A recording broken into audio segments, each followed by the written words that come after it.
आलसी लड़के की कहानी। एक बहुत ही भोला भाला सा आलसी लड़का था। वह कोई काम नहीं करना चाहता था, बस खाना खाता, घूमता और सोते रहता था।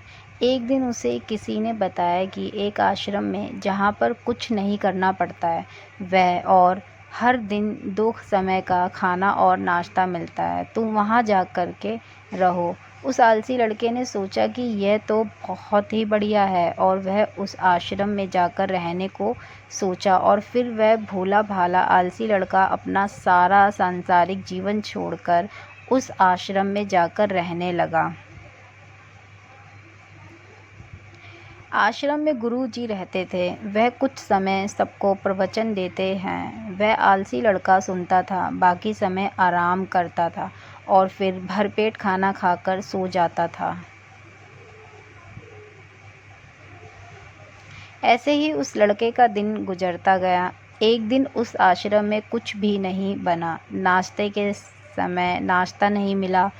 उसने सोचा, नाश्ता नहीं मिला, भोजन तो मिलेगा। अब भोजन के समय भी उसे भोजन नहीं मिला। लड़का दौड़ करके गुरुजी के पास गया और उनसे पूछा कि आज भोजन क्यों नहीं बना। गुरुजी ने कहा कि बेटा, आज एकादशमी है और जितने भी आश्रम के सदस्य हैं उनका उपवास है, और तुम्हारा भी आज उपवास है। आज भोजन नहीं बनेगा। वह लड़का आलसी था और उसे भूख भी बहुत लगता था। उसने गुरुजी से बोला कि मैं उपवास नहीं रहूँगा, मुझे भूख लगी है, मैं खाना खाऊंगा। गुरुजी ने बोला ठीक है, जाओ भंडारे में से सामान ले करके आओ और आश्रम में नहीं बाहर ले जा करके बना लो, लेकिन याद रखना भोजन बनाने के बाद सबसे पहला भोग भगवान को लगाना और फिर तुम प्रसाद पाना।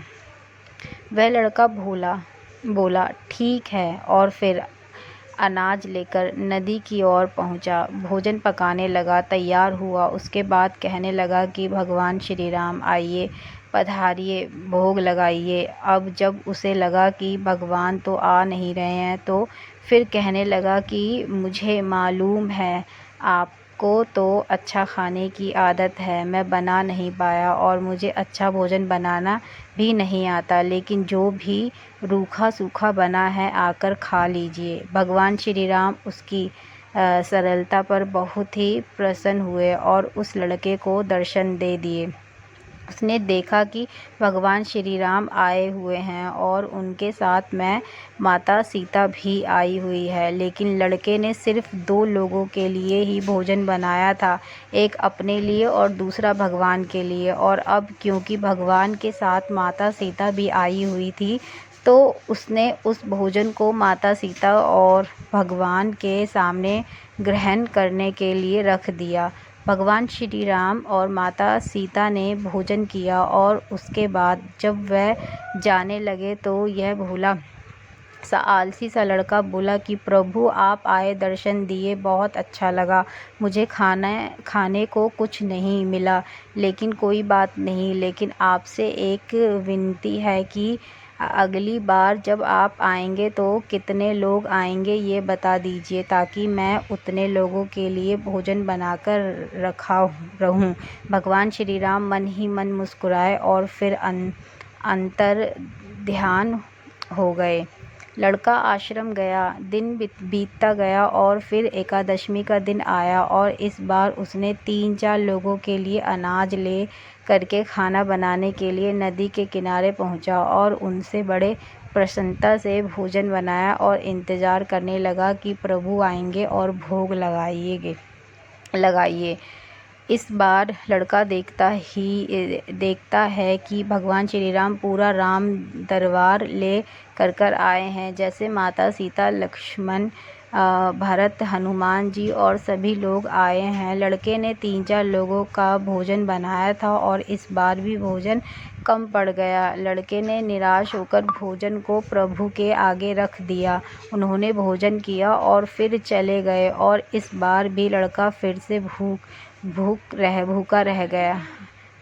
अब लड़का फिर आश्रम गया। दिन बिताता गया और फिर एकादशमी का दिन आया और इस बार गुरुजी से कहने लगा कि गुरुजी मुझे इस बार थोड़ा ज़्यादा अनाज चाहिए। गुरुजी सोचने लगे कि यह इतना सारा अनाज का करता क्या है, कहीं से बेचता तो नहीं है। फिर उन्होंने कहा कि ठीक है, भूख से परेशान रहता है। लड़के ने कहा कि नहीं गुरुजी, मैं भूख से परेशान नहीं रहता हूँ, प्रभु के साथ बहुत लोग आते हैं, उनको भी तो भोजन करना पड़ता है। गुरुजी को लगा कि लड़का पागल हो गया है, लेकिन गुरुजी ने सोचा कि चलो एक बार चलकर देखते हैं कि लड़का इस अनाज का करता क्या है। वह भोला सा लड़का अनाज ले करके नदी के किनारे पहुंचा और इस बार भोजन बनाया नहीं।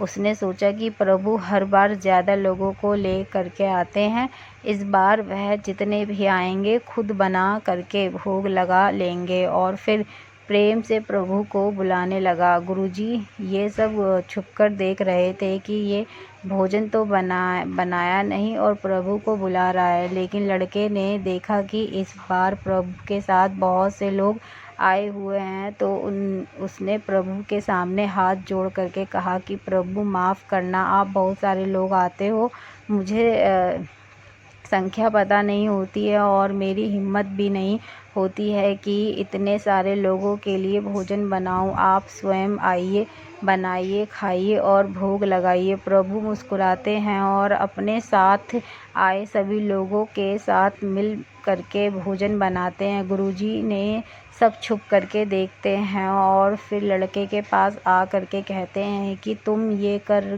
क्या रहे हो। लड़का कहता है कि गुरुजी आपको दिख नहीं रहा है कि भगवान श्री राम पधार चुके हैं, माँ सीता आई हुई है, हनुमान जी आए हैं और भी सभी लोग आए हुए हैं, भोजन बन रहा है। गुरुजी ने बोला कि पागल हो गया है, मुझे तो कोई दिख नहीं रहा है। लड़का गुस्सा हो गया और बोला प्रभु आपसे क्या कर रहे हो, आप ये क्या कर रहे हो। एक तुम मुझे भूखा रखा और गुरुजी को दर्शन नहीं दे रहे हो, जो मुझे पागल समझ रहे हैं, कृपया करके गुरुजी को दिख जाओ। भगवान बोले नहीं, मैं इन्हें नहीं दिख सकता। लड़का बोला क्यों नहीं दिख सकते, मेरे गुरुजी तो बहुत महान हैं, बहुत बड़े ज्ञानी और ज्ञाता है।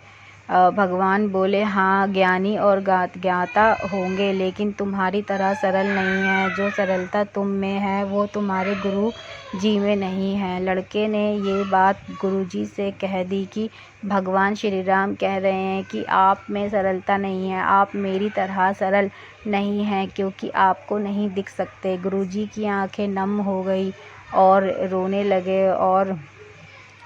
लगे कि और बोले कि बिल्कुल सही कहा, मेरे अंदर तुम्हारे जितना सरलता नहीं है। और फिर माफ़ी मांगने लगे। फिर भगवान ने गुरुजी को भी दर्शन दिए। ये कहानी हमें सिखाती है कि जीवन में सरलता सबसे आवश्यक है। जितने सरल बने रहेंगे उतना जीवन में आगे बढ़ते चले जाएंगे।